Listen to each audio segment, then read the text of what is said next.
Hi guys, we're going to start a new series. I'm going to read you a chapter book. I'm assuming that if you're reading this, you're wanting to read along. So if you have the book, I'm going to read it and we're going to do chapter at a time, okay? So we're doing Chocolate Fever. It's a novel by Robert Kimmel Smith, and we're going to do chapter 1. It says, "Is there a cure for chocolate fever?" Do you have chocolate fever? Do you like chocolate? Most people love chocolate. It says, "For Heidi and Roger and all other chocolate lovers in the world, especially Alex and Nate." And that was from the author. Okay. Chapter 1, Meet Henry Green. There are some people who say that Henry Green wasn't really born, but was hatched, fully grown from a chocolate bean. Can you believe that? Anyway, this particular Henry Green we are speaking of was really born, not hatched, and had a wonderful mom and a dad in the bargain. His father was tall and lean and wore eyeglasses, except when he was sleeping or in the shower.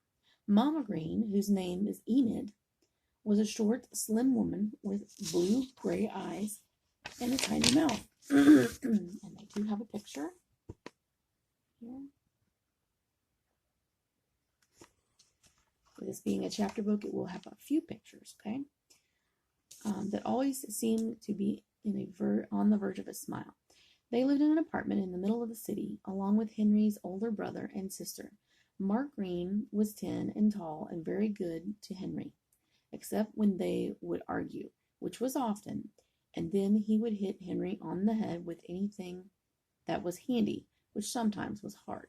But mostly Mark was fun to be with and only got angry when Henry called him Marco Polo.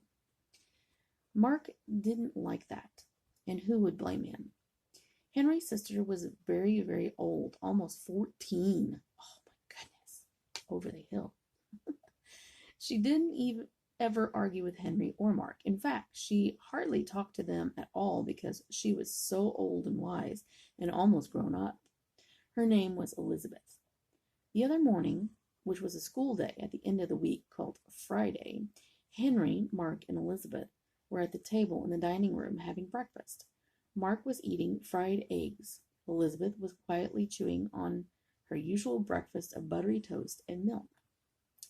And Henry was midway through his usual breakfast too, chocolate cake, a bowl of Cocoa Crispy cereal, and milk, with chocolate syrup in the milk to make it more chocolatey, washed down by a big glass of chocolate milk and 5 or 6 chocolate cookies. This kid really likes chocolate. Sometimes when it was left over from the night before, Henry would have chocolate pudding too. And on Sunday mornings, he usually had chocolate ice cream. The truth was that Henry was in love with chocolate, and chocolate seemed to love him. It didn't make him fat. He was a little on the thin side, in fact. It didn't hurt his teeth. He'd never had a cavity in his life. It didn't stunt his growth. He was just about average height, perhaps even a little tall for his age. It didn't harm his skin, which had always been clear and fair, so it means he didn't have any pimples. But most of all, it never gave him a bellyache. He's very lucky. And so his parents, perhaps being not as wise as they were kind, let Henry have as much chocolate as he liked. Can you imagine a boy having chocolate bar sandwich as an after-school snack? Well, Henry did, just about every day. And when he ate mashed potatoes, just a few drops of chocolate syrup swished through seemed to make them taste a lot better. Chocolate sprinkles sprinkled on a top of plain butter noodles were tasty too, not to mention a light dusting of cocoa on things like canned peaches, pears, and applesauce. In the Greens' kitchen pantry, there was always a giant supply of chocolate cookies, chocolate cakes, chocolate pies, chocolate candies of every kind. There was ice cream too, chocolate of course, and chocolate nut, chocolate fudge, chocolate marshmallow, chocolate swirl, and especially chocolate almond crunch. And all of it was just for Henry.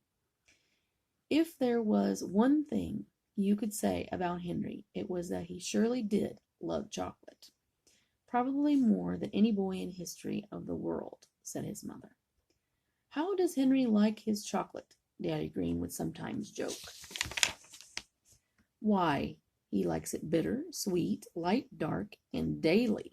And it was true, up until the day we're talking about right now. Uh-oh. So that was chapter 1. We will do chapter 2 another day. Hope you enjoyed it.